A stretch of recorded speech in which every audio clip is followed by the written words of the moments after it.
ہار پہن رکھا تھا، وہ ہار غائب ہو گیا، ہار غائب ہو گیا۔ نبی علیہ السلام ساتھ بھی تھے۔ جب فجر کے پہلے اٹھی گئی، قضائے حاجت کے لیے گئیں اور ہار غائب، اب دیکھتی ہیں تو ہار ہی نہیں۔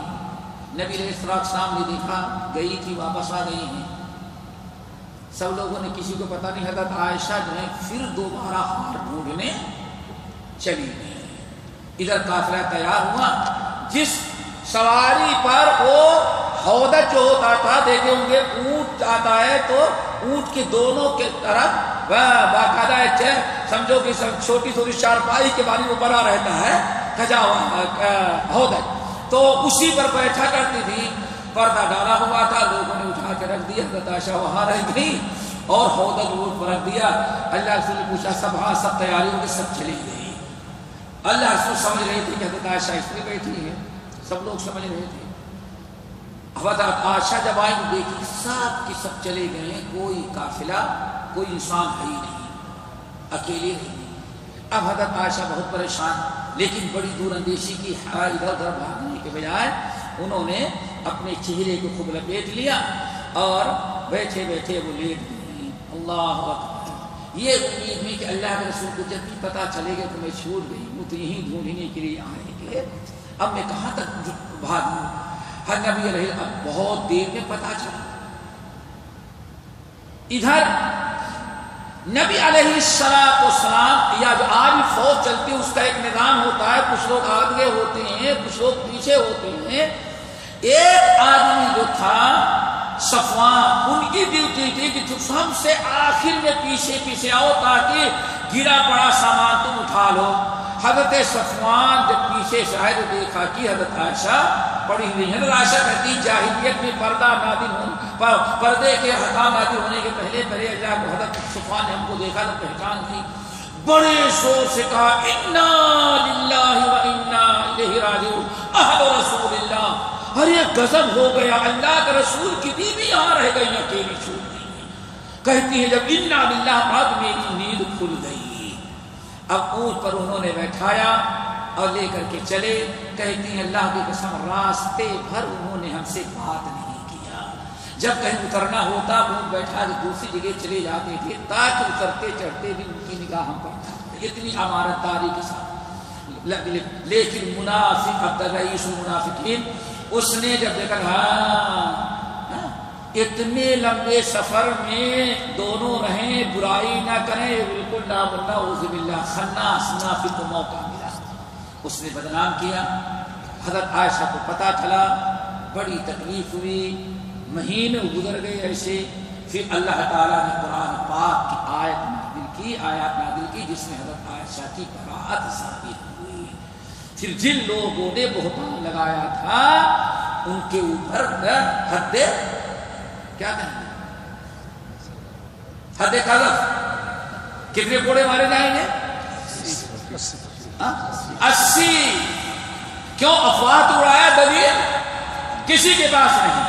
حضرت عائشہ کہتے تھے واللہ میں نہیں سمجھتی، ہوئی تو یقین تھا کہ میں سچی ہوں، پاک دامن اللہ میری برات ظاہر کرے گا، لیکن یہ نہیں سمجھتی تھی کہ میرا بارے میں اللہ تعالیٰ قرآن کی آیت نازل کرے گا اور منبروں میں قیامت تک پڑھا جائے گا کہ عائشہ پاک کی الزام لگانے والے جھوٹے۔ حضرت عائشہ کہتی ہے میں نہیں سمجھتی تھی اللہ مجھے اتنی عزت سے نوازے گا۔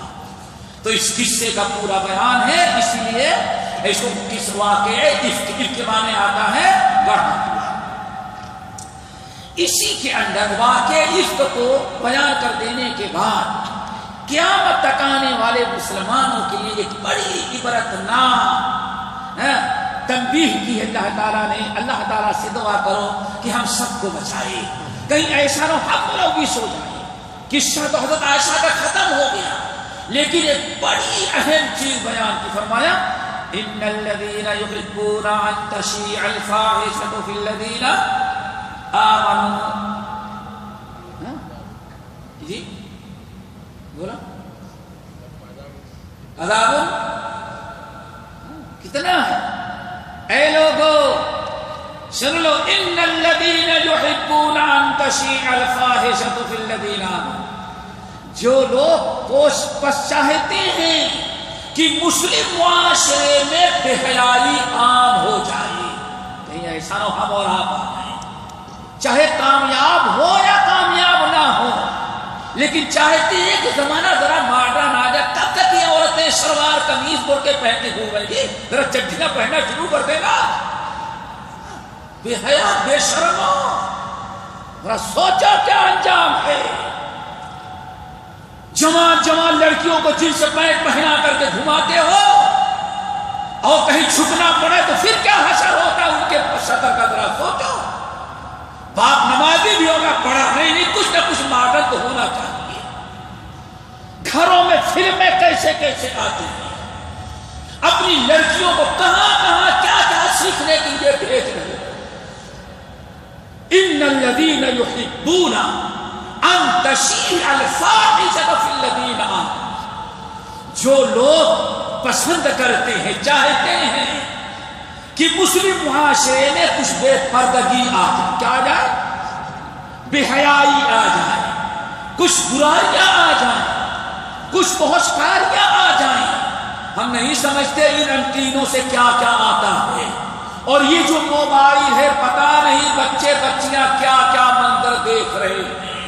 ذرا سوچو کہیں ایسا نہ ہو شیطانوں نے تمہارے مسلم معاشرے کو برباد کرنے کے لیے ساری چیزیں کی کہ تمہاری اولاد، اپنی اولاد کو سنیما ہال سے روکتے ہو، اپنی اولاد کو پارکوں کلبوں سے روکتے ہو، ہم تمہارے موبائل کے ذریعے تمہارے گھر تمہارے بستر میں وہ چیزیں پہنچا دیں گے جو پارکوں کلبوں میں کھلے عام ہوا کرتا ہے۔ کہیں ایسا نہ ہو یہ سب اسی کی پریشانی۔ ان الذین یحبون ان تشیع الفاحشۃ فی الذین آمنوا، جو لوگ مسلم معاشرے کو بگاڑنا چاہتے ہیں، بے حیائی، برائی، فحشکاری، بے پردگی کو عام کرنا چاہتے ہیں، سن لیں لہم عذاب علیم، ان کے لیے دردناک عذاب دنیا میں بھی ہے اور آخرت میں بھی ہے، چاہے کامیاب ہو یا نہ ہو۔ جس نے پروگرام بنایا، جس نے ارادہ کیا کہ مسلم معاشرے میں یہ برائیاں آ جائیں، اور اس میں کہیں ہم اور آپ بھی نہ ملوث ہو جاتے ہیں، تو یاد رکھنا یہ حضرت عائشہ رضی اللہ تعالیٰ عنہ کا قصہ بیان کرنے کے بعد یہ آیت نمبر 6 اللہ رب العالمین یہی سورۃ نور ہے جس میں مومن یا ایھا الذین قل للمؤمنین یغضوا من ابصارہم ویحفظوا فروجہم، اے ہمارے نبی مومنوں کو کہہ دیں کہ اپنی نگاہیں نیچی رکھیں، چلیں تو اپنی نگاہیں نیچی رکھیں، بیٹھتے ہیں تو اپنی نگاہیں نیچی رکھیں، اپنے نگاہوں کی حفاظت کرو۔ اللہ کے میرے بھائیوں، اپنے نگاہوں کی حفاظت کرو۔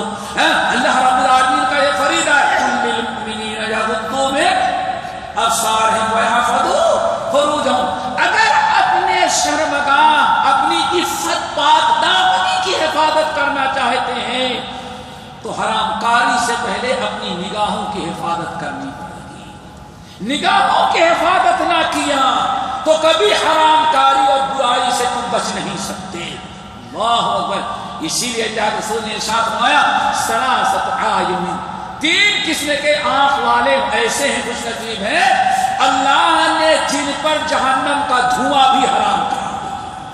آپ تو نہ جانے تو آپ تو بہت دور کی بات ہے، دھواں جو میلوں جاتا ہے، دھواں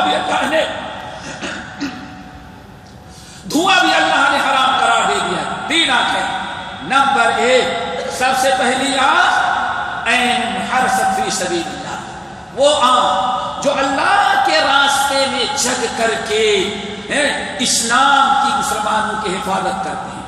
نمبر 2 وعین غضت عن محارم اللہ، وہ آنکھیں حرام چیزیں سامنے آتی ہیں تو نگاہیں نیچی کر لیتا ہے، میرے رب نے دیکھنے سے منع کیا ہے۔ کیا کہیں گے؟ کیا مطلب آنکھیں پھوڑ لیں ہم اپنی، اندھے بن جائیں؟ کس نے کہا اندھے بن جاؤ بھائی؟ کسی اندھے نہیں، اس کا مطلب رب نے نگاہیں نیچے رکھنے کا حکم بلا وجہ دے دیا، ظلم کیا۔ مولوی کو تو جواب دے دیتے، وہ قیامت کتنی ٹاٹ ہوگی جب اللہ تعالیٰ کے سامنے حاضر ہو گئے اور کہے ہم نے نگاہیں نیچی کرنے کا حکم تمہیں فرض کیا تھا، لیکن ان السمع والبصر والفؤاد كل اولئک کان عنہ مسئولا، قیامت کے دن آنکھوں سے پوچھ کے بارے میں آنکھوں سے تم نے حرام چیزیں کیوں دیکھی، سامنے اجنبیہ عورتیں بے حیا بے پردہ گزری، تم نے اپنی نگاہیں نیچی کیوں نہیں کیا؟ کل للمؤمنین یغضوا من ادھر وَقُلْ لِلْمُؤْمِنَاتِ یغضضن من ابصارہن، اے نبی آپ ایمان والی عورتوں سے بھی کہہ دیں کہ وہ بھی اجنبی مردوں کو نہ دیکھے، اپنی نگاہیں نیچی کریں، حرام چیزیں ان کے لیے اپنی نگاہوں سے نہ دیکھیں، دونوں کہیں۔ لیکن اور پھر اس کے بعد پردہ کرنا، کیا کرنا؟ پردہ، حجاب کا، کن سے پردہ ہے، غیر محرم سے پردہ کرنے کا حکم سب سے زیادہ تفصیل کے ساتھ سورہ نور کے اندر ہے، یہاں سے جانے کے بعد اس کا مطالعہ کریں۔ لیکن قرآن پاک، اللہ کا فرمان، نبی کا فرمان، ساری تعلیمات اور فرائض کو روشن خیال ہونے سے اس لیے ترک کر دیا، دل صاف ہے تو نگاہیں کیا کریں گی؟ بے ایمان دل ہی صاف نہیں، اس لیے تو اللہ اس رسول کے نافرمانی کر رہا ہے۔ دل ہی اگر صاف ہوتا تو نگاہیں تیری نیچے ہوتی، صرف ایک چیز اپنا لیا، دل صاف ہے تو نگاہوں سے کیا فرق پڑتا ہے؟ میرے بھائی دل ہی میں عیب ہے، بیماری ہے، اسی لیے اللہ اس کے رسول کی نافرمانی کر رہے ہیں۔ نمبر 7، اللہ رب العالمین نے دین، تبلیغ، دعوت، اصلاح کے لیے سب سے بڑا مرکز مسجد کو بنایا ہے۔ اللہ نے یہ اعلان کیا، فی بیوت اذن اللہ نور السماوات والارض مثل نورہ کمشکاۃ فیہا مصباح، المصباح فی زجاجہ، الزجاجۃ کأنہا کوکب دری یوقد من شجرۃ مبارکۃ زیتونۃ لا شرقیۃ ولا غربیہ۔ اللہ اکبر، میرے بھائی مسجد کا آباد سب سے بڑی عبادت کی جگہ، سب سے بڑی تبلیغ کا سینٹر، سب سے بڑے دعویٰ کا سینٹر اللہ نے کس کو بنایا ہے؟ فی بیوت اذن اللہ، اللہ کا نور، یہ دین کہاں سے پھیلے گا؟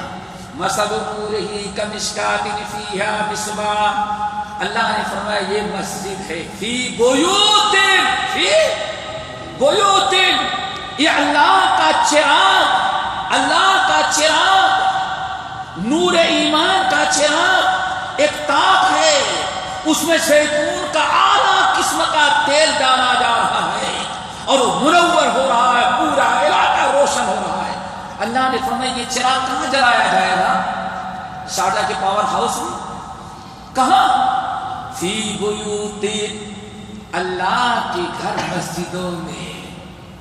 پھر اللہ کے گھر اس مسجد ممبر پر جمعے کا خطبہ ہوگا، درس ہوگا، تو درس حدیث، درس قرآن اب یہاں سنیں گے، اور 100 آدمی آئے ہوئے ہیں تو 100 گھر میں گئے، گویا کہ جہاں جہاں تک کے نمازی آئے ہر ایک کے گھر میں اس نور کی لائن بچھ گئی، کہاں تک کے لیے؟